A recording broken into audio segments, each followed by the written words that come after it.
Main video में आगे जाने से पहले आपके लिए कुछ इंपॉर्टेंट चीज़ें हैं। अगर आप प्रिपरेशन कर रहे हैं जैम 2021 की, तो अनअकैडमी की तरफ से T20 सीरीज़ आपके लिए बहुत ज़्यादा बेनिफिशियल हो सकती है। 24 जनवरी से शुरू हो रही है, लिंक डिस्क्रिप्शन में है, जाकर खुद को एनरोल कीजिए। उसके बाद टिफ़र मैराथन पार्ट 12 जो है 24 जनवरी से शुरू हो रही है, मैथ, फिजिक्स, केमिस्ट्री, बायोटेक में। ये कम्प्लीटली फ्री है, लिंक डिस्क्रिप्शन में है, खुद को एनरोल कर सकते हैं आप। उसके बाद है अनअकैडमी की तरफ से JNU और मणिपाल के लिए मास्टर स्ट्रोक केमिस्ट्री में। ये 25 से शुरू हो रहा है, इसका लिंक भी डिस्क्रिप्शन में है। साथ ही में मास्टर स्ट्रोक फिजिक्स के लिए भी है, JNU और मणिपाल के लिए। इन मास्टर स्ट्रोक में इंडिया के टॉप एजुकेटर्स द्वारा कंटेंट आपको देखने के लिए मिलेगा। अनअकैडमी का प्लस सब्सक्रिप्शन अगर आप लेना चाहते हैं तो मेरा referral code chalk talk use कर सकते हैं 10% डिस्काउंट के लिए। Hello everyone, my name is Farman Khan and you are watching Chalk Talk Tutorials। अगर आप प्रिपरेशन कर रहे हैं नेट या JRF के लिए तो इस वीडियो के लिए आपको क्या करना है, एक पेन ले लीजिए, एक पेपर ले लीजिए और बैठ जाइए सुकून से एक तरफ, क्योंकि इस वीडियो में मैं आज आपको बताने वाला हूँ नेट JRF का जितना भी कच्चा चिट्ठा है, सिलेबस, लाइफ साइंसेज से रिलेटेड सब कुछ। इसमें टोटल 13 सब्जेक्ट आते हैं, बहुत वास्ट सिलेबस है और सारा सिलेबस मैं आज आपको डिटेल में समझाने वाला हूँ। 13 सब्जेक्ट्स आएंगे, 13 सब्जेक्ट में कौन कौन से होंगे लाइफ साइंसेज में, वो मैं आपको बताना शुरू करता हूँ। पेन ले लीजिए, पेपर ले लीजिए और जहाँ जहाँ ज़रूरत पड़े वीडियो को पॉज करके स्क्रीनशॉट लेते रहना। इस तरह से आपको सारा सिलेबस डिटेल में आप तक पहुंच जाएगा। शुरू करते हैं सबसे पहले सब्जेक्ट से। 13 सब्जेक्ट में सबसे पहला है molecules and their interaction relevant to biology. अभी मैं इन सब के बारे में डिटेल में बताऊंगा। उससे पहले आप मुझे एक चीज बताइए कमेंट करके कि आप इस बार कितने एग्जाम्स के लिए प्रिपरेशन कर रहे हैं। फिर उसी के हिसाब से हम अपने वीडियोस को आगे लाएंगे, या कि किसी से सिलेबस लाना है, किसी एग्जाम का, किसी के इंफॉर्मेशन के बारे में वीडियो बनाना है, या कोई लेक्चर टॉपिक आपको चाहिए, उसके लिए आप कमेंट करके बताइए। इसके बाद में molecule and interaction relevant to biology. इसके बाद में है सेलुलर ऑर्गेनाइजेशन, फंडामेंटल प्रोसेसेस, और फिर है cell communication and cell signalling. ये थोड़ा आसान लगता है मुझे, जब मैंने पढ़ा था तो काफ़ी आसान लगता था। उसके बाद में डेवलपमेंटल बायोलॉजी। जो मैं सब्जेक्ट बता रहा हूँ ये 13 सब्जेक्ट हैं, इनको नोट कर लीजिए और फिर इनके बारे में डिटेल में मैं आपको बताऊंगा अभी इसी वीडियो में, तो आखिर तक ज़रूर देखना। इसके बाद developmental biology, system physiology plant में, सिस्टम फिजियोलॉजी एनिमल्स में है, इनहेरिटेंस बायोलॉजी है, डाइवर्सिटी ऑफ लाइफ फॉर्म्स है। उसके बाद में ecological principles and evolution and behaviour, applied biology, methods in biology. ये वीडियो आगे चल के बोरिंग ना हो जाए, इसलिए मैं आपको डिटेल में जितना सब कुछ है, वो जो मैंने सिलेबस प्रिंट निकाला हुआ है उसी के ऊपर आपको पेन से मार्क करके हाईलाइट करके सारी चीज़ सिखाऊंगा। क्योंकि ऐसे बताने में मैं बोलता जाऊंगा, आपको चीज़ें दिखेंगी नहीं लिखी हुई, तो आप थोड़ा सा बोर हो सकते हैं। तो डोंट वरी भाई, अब डिटेल में चलते हैं सारे सिलेबस की तरफ। पेन पेपर रेडी है? ओके, तो चलते हैं डिटेल में सिलेबस देखने की तरफ। तो अभी हम आ गए हैं अपने सिलेबस के ऊपर। ये सारे सब्जेक्ट हैं मैंने जिनके भी आपको नाम बताए। इनमें से अगर आप माइक्रोबायोलॉजी से हैं या आप बायोटेक वाले फील्ड से हैं तो आपने बहुत सारे सब्जेक्ट ऑलरेडी पढ़ रखे होंगे। तो ये 13 सब्जेक्ट हैं, इनमें देखते हैं क्या क्या सिलेबस डिटेल में है। देखिए, सबसे पहले हम बात करते हैं molecules and their interactions relevant to biology. इसमें क्या क्या आएगा? इसमें स्ट्रक्चर ऑफ एटम्स आपसे पूछे जाएंगे, molecules and chemical bonds, composition, structure and functions of biomolecules. आपको क्या करना है, वीडियो पॉज कर लीजिए चाहे तो, और इसका स्क्रीनशॉट ले लीजिए जितना भी आपको यहाँ पर नज़र आ रहा है, या फिर आप जो है मैं आपको एक लिंक दे दूँगा, उसमें आपको ये सारा सिलेबस मिल जाएगा और इंपॉर्टेंट चीज़ें भी। या फिर अगर आपको इसमें से इंपॉर्टेंट चीज़ें लिखनी है, आप एक पेन पेपर जो आपने ले रखा है उससे आप इसको लिखते चले जाइए। तो ये है इसमें केमिकल बॉन्ड के बाद में composition, structure and functions of biomolecules, जैसे कि कार्बोहाइड्रेट होते हैं, लिपिड्स होते हैं, प्रोटीन्स हैं, न्यूक्लिक एसिड एंड वाइटामिन्स हैं। तो ये सारी चीज़ें आपकी फिंगर टिप्स पे होनी चाहिए, बहुत अच्छे से आपको आनी चाहिए। उसके बाद में इसमें आता है स्टेबलाइजिंग इंटरेक्शन, जैसे कि वैन डर वाल्स इंटरेक्शंस होते हैं, इलेक्ट्रोस्टैटिक्स होता है, हाइड्रोजन बॉन्डिंग होती है, वाटर बॉन्डिंग जैसे कि एग्जांपल के तौर पर मैं आपको बताऊं। उसके बाद हाइड्रोफोबिक इंटरेक्शंस क्या क्या होते हैं, ये सारा कुछ आपको आना चाहिए। उसके बाद में इसमें आता है principles of biophysical chemistry, pH, buffer reactions, kinetics, thermodynamics, colligative properties, ये सारा केमिकल वाला पार्ट है मेरे हिसाब से, जो आपको केमिस्ट्री में आपको पढ़ने के लिए मिलता है। 11वीं 12वीं में आपने शायद पढ़ा होगा। तो ये वही वाला पार्ट है, ये आपको अच्छे से आना चाहिए, काफ़ी क्वेश्चन यहाँ से पूछे जाते हैं। उसके बाद में है आपका बायो एनर्जेटिक्स, ग्लाइकोलिसिस, ऑक्सीडेटिव। अब देखिए यहाँ पर कुछ पाथवेज हैं जो बायोकेमिस्ट्री वाले हैं, जैसे कि ग्लाइकोलिसिस है, ऑक्सीडेटिव फॉस्फोराइलेशन है, coupled reaction, group transfer, biological energy transducers. और ये जो आपका ये सिलेबस मैं आपको बता रहा हूँ जितना भी है, ये मैं अपनी तरफ से नहीं बता रहा, ये ऑफिशियल जो है इनकी वेबसाइट है वहीं से प्रोवाइड किया गया है। और मैं आपको समझा रहा हूँ कि कौन कौन सी चीज़ें इंपॉर्टेंट हैं, तो इसलिए आपके लिए इम्पोर्टेंट है, ठीक है। क्योंकि मैंने भी दिया था नेट का एग्ज़ाम, और जो जो मुझे इम्पोर्टेंट लगा वो मैं आपको बता रहा हूँ। Principles of catalysis, enzymes and enzyme kinetics, enzyme regulations. ये जो एंजाइम काइनेटिक्स है ये आपको बहुत अच्छे से आना चाहिए, इसमें से कई क्वेश्चंस हर बार पूछे जाते हैं। Enzyme regulation, mechanism of enzyme catalysis, iso enzymes. उसके बाद में conformation of proteins, Ramachandran plot, यहाँ से हर साल क्वेश्चंस पूछे ही जाते हैं। इसके ऊपर आपको 5 स्टार लगा लेना है, बहुत इंपॉर्टेंट है रामाचंद्रन प्लॉट, यहाँ से पूछे जाएंगे क्वेश्चन। उसके बाद में secondary structure, domains, motif and folds. उसके बाद में है conformation of nucleic acids, helix, types of DNA, A DNA, B DNA, Z DNA, tRNA, micro RNA वगैरह वगैरह, ये सब पूछे जाएंगे। उसके बाद में है stability of proteins and nucleic acids, metabolism of carbohydrate, lipids, amino acids, nucleotides, vitamins, इन सब का मेटाबॉलिज्म आपके लिए सबसे ज़्यादा इंपॉर्टेंट है। इसके बाद कुछ और चीज़ें इसमें है। सेकेंड नंबर पर आता है सेल्यूलर ऑर्गेनाइजेशन। सेलुलर ऑर्गेनाइजेशन में बेसिकली आपके पास में जैसे कि सेल हो गया, सेल के बाद में इनके जो होते हैं ऑर्गेनल्स होते हैं, वो सारी चीज़ें आपसे पूछी जाएंगी। मेरा पेन इतना अच्छा नहीं चल रहा है, आप अपने पेन को अच्छे से चलाइएगा क्योंकि ये आपके लिए बहुत इंपॉर्टेंट है। तो सेलुलर ऑर्गेनाइजेशन में अगर हम बात करें, सेलुलर ऑर्गेनाइजेशन में सबसे पहले सबसे ज़्यादा इंपॉर्टेंट जो है वो है मेम्ब्रेन स्ट्रक्चर एंड फंक्शन। जो बाइलेयर मेम्ब्रेन होती है, जिसे हम क्या बोलते हैं, फ्लूइड मोज़ेक मेम्ब्रेन, उसकी जितनी प्रॉपर्टीज़ होती हैं, केमिकल प्रॉपर्टीज़, बायोलॉजिकल प्रॉपर्टीज़, सब कुछ रट डालो आप उसमें। क्या क्या आपका स्ट्रक्चर है, मॉडल मेम्ब्रेन है, लिपिड बाइलेयर मेम्ब्रेन, प्रोटीन, उसका ट्रांसपोर्ट जितना भी होता है, जैसे कि diffusion, osmosis, ion channels, active transport, membrane pumps, mechanism of sorting and regulations of intracellular transport, electrical properties of membranes, ये सब कुछ इंपॉर्टेंट है, पढ़ लो अच्छे से। उसके बाद इसी में है structural organisation and functions of intracellular organelles. देखो इसमें जितने भी सेल ऑर्गेनेल्स हैं वो सारे पूछे जाएंगे। सेल ऑर्गेनेल्स तो आपको अच्छे से आने चाहिए। ओके, सेल ऑर्गेनेल्स में जैसे कि गोल्जी बॉडी, माइटोकॉन्ड्रिया, लाइजोसोम्स, इनके ऊपर मेरे लेक्चर भी हैं। डिस्क्रिप्शन में ऊपर आपको लिंक मिल जाएगा नीचे डिस्क्रिप्शन में, आप जाकर ये लेक्चर देख सकते हैं, इंपॉर्टेंट है। इसमें जैसे कि एंडोप्लाज्मिक रेटिकुलम, पेरोक्सिसोम, प्लास्टिड्स, ये सारा जितना भी आपका सेल ऑर्गेनेल वाला पार्ट है सब कुछ इसमें आएगा। उसके बाद चलो मैं आपको थोड़ा सा और बताऊं, इसी में कुछ और क्या इंपॉर्टेंट चीज़ें हैं, जैसे कि organisation of genes and chromosomes. इसमें ओपेरोन मॉडल क्या होता है, unique and repetitive DNA, interrupted genes, gene families, structure of chromatin, उनका ऑर्गेनाइजेशन कैसे होता है, क्रोमोसोम से डीएनए कैसे बनते हैं जीन्स से, हेटेरोक्रोमेटिन क्या, यूक्रोमेटिन, और ट्रांसपोसोम्स जिन्हें कि हम जंपिंग जीन्स भी कहते हैं, ये सब इंपॉर्टेंट है, इनको भी पढ़ना आप। उसके बाद सेल से ही रिलेटेड आता है आपका cell division and cell cycle. इसमें mitosis, meiosis, regulation cell cycle का कैसे कैसे होता है, इनके ऊपर मैंने वीडियो बनाया हुआ है, सेल साइकिल रेगुलेशन वगैरह के ऊपर, तो आप जाकर देख सकते हैं, ये इंपॉर्टेंट है। उसके बाद इंपॉर्टेंट तो यार सारा ही है, देखो जितना भी मैं बता रहा हूँ, क्योंकि अगर आपको अच्छी रैंक चाहिए ना तो ये सब तो आपको पढ़ना पड़ेगा।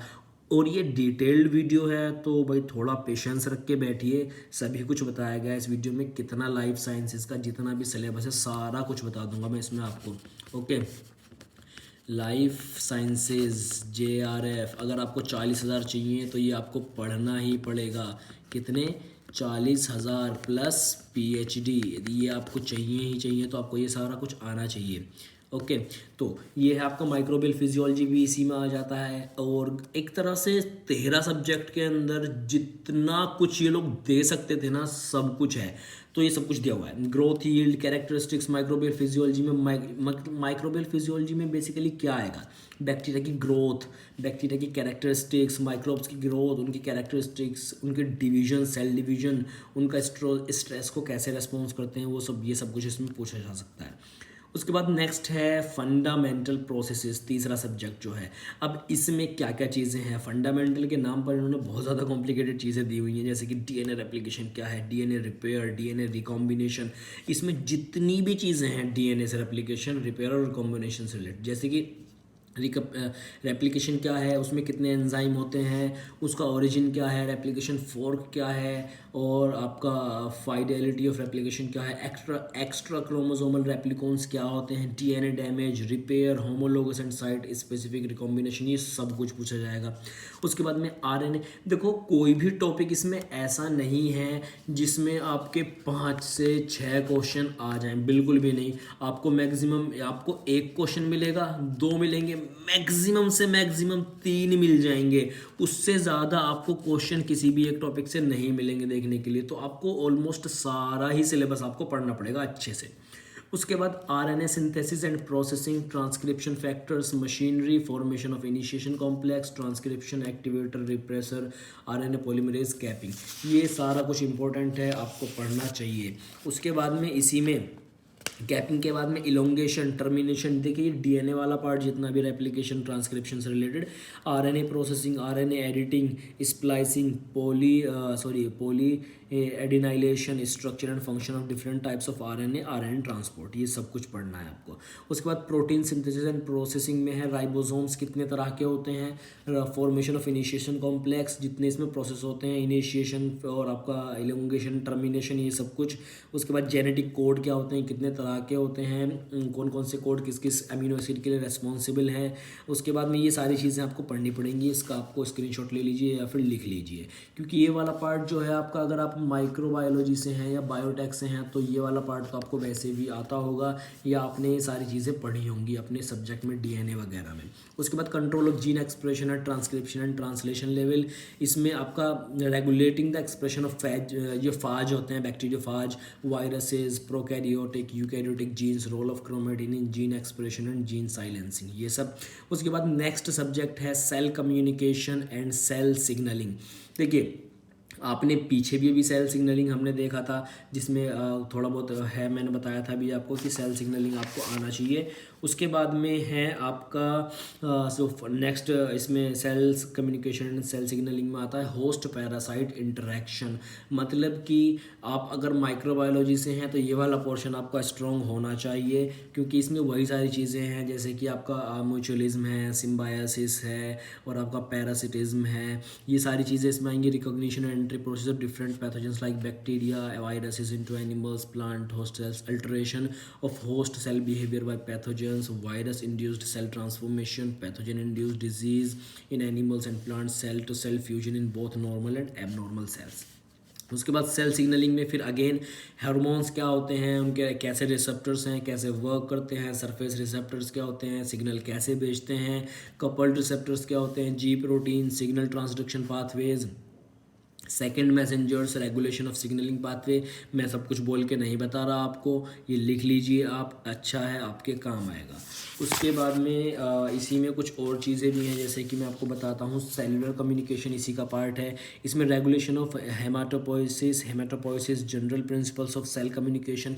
देखो सिलेबस इतना है कि आपको उसको बैठ के एक बार स्ट्रेटेजी बनानी पड़ेगी। आप यहाँ से बोर होके नहीं भाग सकते। अगर आपने इस वीडियो को बोर होके बंद कर दिया तो आप मान लीजिए फिर क्या फ़ायदा रह गया। आपको सिलेबस ही नहीं देखना, आप एग्ज़ाम क्या क्रैक करेंगे।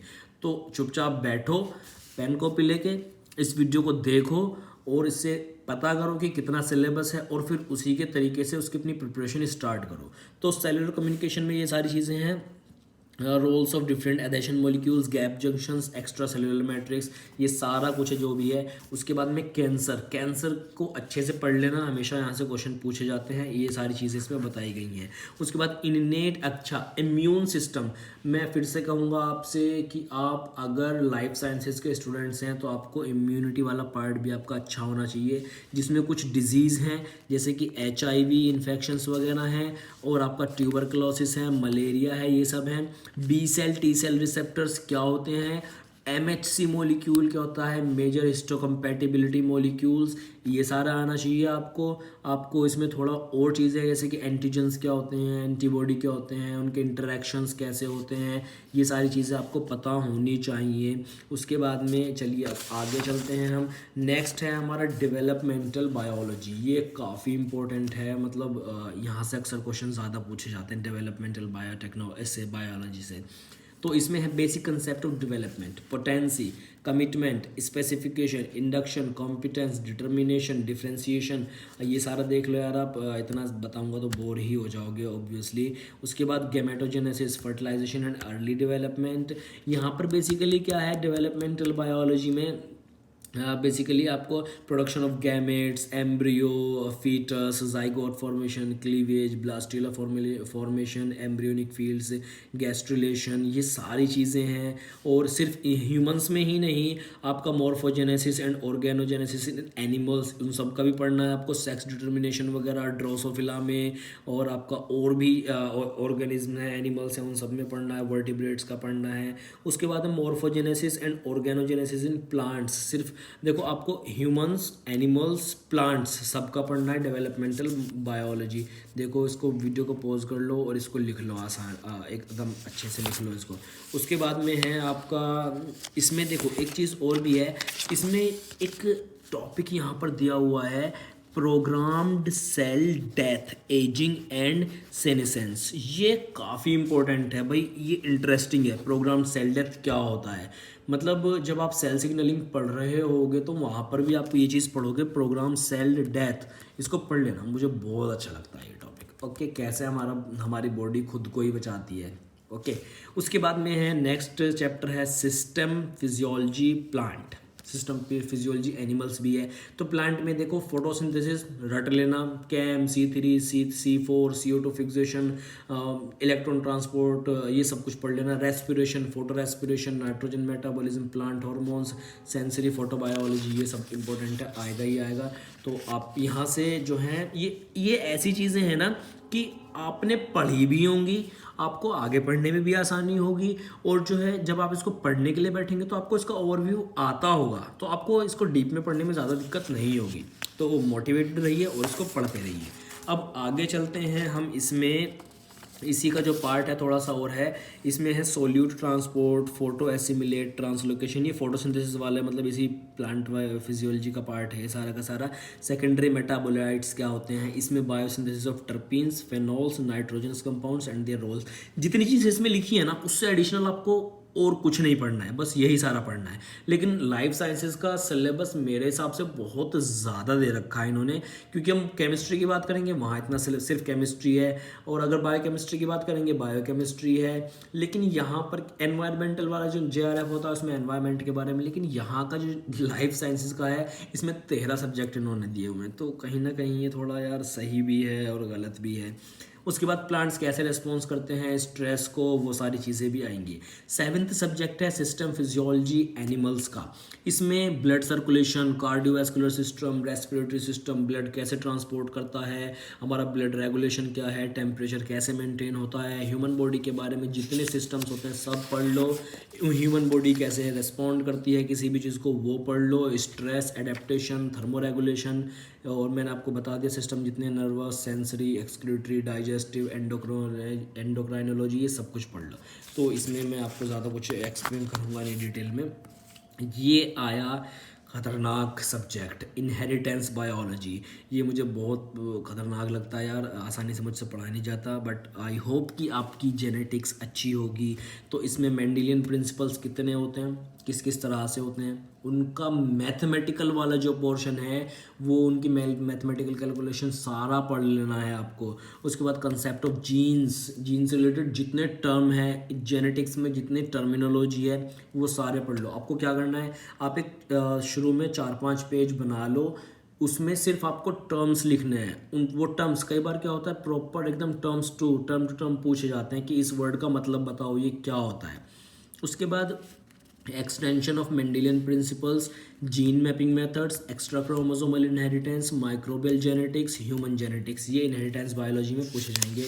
उसके बाद में इसी में थोड़ा सा और पोर्शन है जैसे कि क्वांटिटेटिव जेनेटिक्स है, म्यूटेशन और उसके टाइप्स, कॉजेज, डिटेक्शन, सब कुछ, structural and numerical alteration of chromosomes, ये सब कुछ पूछा जाएगा, और recombination.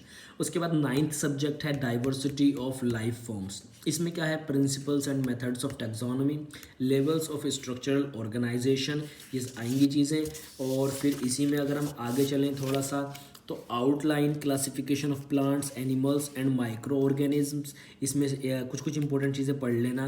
Natural history of Indian सब कॉन्टिनेंट, ये आता है थोड़ा सा जियोग्राफी वाला पार्ट जो है, ये पढ़ लेना कौन से सब कॉन्टिनेंट में क्या क्या पाया जाता है, कौन से कॉमन इंडियन मैमल्स हैं, बर्ड्स हैं, सीजनैलिटी क्या है, कौन से, ये सब चीज़ पढ़ लेना। उसके बाद ऑर्गेनिज्म, ये आसान है, इसको पढ़ने में मज़ा भी आता है। Organism of health and agriculture importance, organism of conservation concern, मतलब कि कितने रेयर एनिमल्स हैं, ऑर्गेनिजम्स हैं, कितने एंडेंजर्ड स्पेशीज़ हैं, कंजर्वेशन स्ट्रेटजीज, उनको बचाने के लिए क्या क्या हैं। फिर है 10th जो सब्जेक्ट है वो है इकोलॉजिकल प्रिंसिपल्स। फिर से इसमें देखो एनवायरनमेंट है, हैबिटेट, निच, पॉपुलेशन, इकोलॉजी, ये सारी चीज़ें अगर आपकी यहाँ से ना यहाँ से ज़्यादा क्वेश्चन पूछे जाते हैं। अगर किसी सब्जेक्ट से एक पूछा जा रहा है तो यहाँ से 2 क्वेश्चन पूछे जाएंगे। ओके, तो ये आपको नज़र में रखना है। उसके बाद में इसमें देखो फिर से ये आ गया interspecific competition, herbivory, carnivory, pollination, symbiosis, mutualism, मतलब इंटरेक्शन इन दो स्पेशीज़ के बीच में कैसे वो आपस में इंटरेक्ट करती हैं सर्वाइव करने के लिए, वो सारी चीज़ें इसमें पूछी जाएंगी। उसके बाद कम्युनिटी इकोलॉजी क्या होती है, इकोलॉजिकल सक्सेशन क्या है, इकोसिस्टम इकोलॉजी क्या है, बायोजियोग्राफी क्या होती है, ये आपको पढ़ लेना है। उसके बाद में इसी में थोड़ा सा और पार्ट है जैसे कि applied ecology and conservation biology. फिर 11th सब्जेक्ट जो है वो है इवोल्यूशन एंड बिहेवियर। इसमें क्या है, इमर्जेंस ऑफ इवोल्यूशन, जो मेन सब्जेक्ट हैं वो 6 से 7 ही हैं। उसके बाद जो जितने भी सब्जेक्ट हैं वो एनवायरनमेंट से रिलेटेड हैं या कॉमन टॉपिक्स हैं, वो आपको आने चाहिए, इम्पोर्टेंट भी हैं, और वहाँ से उन चीज़ों को आप आसानी से पढ़ भी सकते हैं। लेकिन जैसे कि डीएनए, आरएनए, उनकी बायोकेमिस्ट्री, वो मुझे थोड़ा सा टफ लगता है, और जो असली क्वेश्चन पूछे जाते हैं वहीं से पूछे जाते हैं, क्योंकि एनवायरनमेंट तो हर कोई पढ़ लेगा, अब डीएनए और आरएनए तो हर कोई नहीं पढ़ पाएगा ना ठीक से, तो आपको उन पर अच्छी कमांड बनानी है। उसके बाद इवोल्यूशन एंड बिहेवियर में emergence of evolutionary thoughts, Lamarck के क्या क्या एक्सपेरिमेंट थे, उसने क्या क्या थ्योरीज दिए थे, ये सारी चीज़ें। उसके बाद origin of cells and unicellular evolution के बारे में, पैलियोंटोलॉजी एंड इवोल्यूशनरी हिस्ट्री, ये सब कुछ आपको पढ़ लेना है अच्छे से। इसी में थोड़ा सा है मॉलिक्यूलर इवोल्यूशन। उसके बाद मैकेनिज्म क्या होता है, population genetics, population, gene pool, frequency, ये सारी चीज़ें। उसके बाद में ब्रेन, बिहेवियर एंड इवोल्यूशन। ठीक है, आगे चलते हैं। इसी में थोड़ा सा और है, नेक्स्ट सब्जेक्ट है हमारा applied biology. Applied biology important है, पॉइंट टू पॉइंट क्वेश्चन पूछे जाएंगे यहाँ से। इसमें microbial fermentation and production of small and macro molecules, और इसमें बहुत सारी चीज़ें हैं, छोटे छोटे टॉपिक्स हैं लेकिन इंपॉर्टेंट हैं, जैसे कि बायोसेंसर्स हैं, बायो रेमेडिएशन क्या होता है, bio resources, uses of biodiversity. तो अच्छा है, आप इस पर ध्यान दे सकते हैं, अच्छा है, ठीक है। यहाँ से आप स्कोर कर सकते हैं अच्छा, अगर 1-2 क्वेश्चन भी इससे आ जाते हैं। उसके बाद में अप्लाइड बायोलॉजी है। इसमें क्या रहेगा, मेथड्स, अप्लाइड बायोलॉजी के बाद में 13th सब्जेक्ट जो है वो है मेथड्स इन बायोलॉजी। इसमें डीएनए, आरएनए और उनके टेक्निक्स जितने भी हैं, किसी कार्बोहाइड्रेट, प्रोटीन, इनका डिटेक्शन, ये सारे मेथड्स जो हैं इसमें आ जाएंगे। डीएनए का आइसोलेशन कर लो, प्योरिफिकेशन कर लो, क्लोनिंग कर लो, जीन क्लोनिंग कर लो, मॉडिफिकेशन इनके वेक्टर्स, इनका जितनी भी टेक्निक्स हैं, RFLP, RAPD, AFLP, ये सारी टेक्निक्स, आइसोलेशन प्रोटीन्स की, लिपिड्स की, कार्बोहाइड्रेट्स की, इसमें सारे जितने भी मेथड्स हैं ना वो सब कुछ आएगा इसमें। उसके बाद में हिस्टोकेमिकल एंड इम्यूनोटेक्निक्स। इम्यूनोटेक्निक का मतलब क्या होता है? इम्यूनो का मतलब है हमारा इम्यून सिस्टम, एंटीबॉडी एंटीजन से रिलेटेड। तो इसमें जितने भी टेस्ट होते हैं जैसे कि एलाइजा, RIA और ये सब कुछ इसमें आएगा, ठीक है। टेक्निक डिटेक्शन वाला पार्ट चल रहा है ये अभी। उसके बाद है बायोफिजिकल मेथड। बायोफिजिकल मेथड में molecular analysis using UV visible, x-ray है, अल्ट्रावायलेट, ये सब कुछ इसमें आ जाएगा। एक्सरे, NMR, उसके बाद में आपका डिफ्यूजन स्पेक्ट्रोमेट्री, स्पेक्ट्रोफोटोमीटर, ये सारे मेथड्स इसमें आ जाएंगे।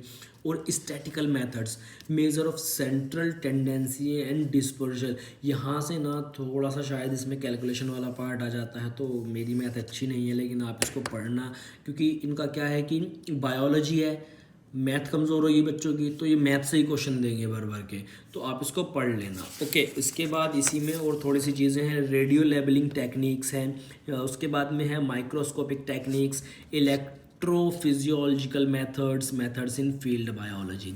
तो ये सारा सिलेबस था, ये आपको पढ़ना है। अगर नहीं पढ़ोगे तो नेट भूल जाओ, और अगर बोर होके वीडियो बंद कर दिया हो आपने तो भाई यहाँ तक तो आप पहुँचे होगे नहीं, तो भाई नेट कैसे ही करोगे अगर आपने ये सिलेबस ही नहीं देखा है। और अगर देख लिया है तो आई एम सॉरी, ये पेन मेरा आज कुछ गड़बड़ कर रहा है शायद। ओके, तो अगर आपने वीडियो देख लिया है तो all the best for your exam. और अगर आपने पूरा वीडियो अच्छे से देख लिया है तो इसका मतलब आप कंप्लीटली डेडिकेटेड हैं अपने एग्ज़ाम की तरफ। ध्यान दीजिए, पढ़िए और अपने एग्ज़ाम को क्रैक कीजिए, अपनी लाइफ सेट कीजिए। वीडियो के डिस्क्रिप्शन में लिंक है कंप्लीट, आप इसको डाउनलोड कर सकते हैं इस पूरे सिलेबस को। और इसमें कौन से टॉपिक से कितने क्वेश्चंस पूछे जाते हैं, अगर आपको ये वाला वीडियो चाहिए तो कमेंट करके ज़रूर बताना। आज के वीडियो में इतना ही, काफ़ी लंबा वीडियो हो गया है, सॉरी इसके लिए, थोड़ा बोर हो गए हो अगर आप तो, लेकिन पढ़िए आप अच्छे से। मिलते हैं नेक्स्ट वीडियो में। Thanks for watching this video.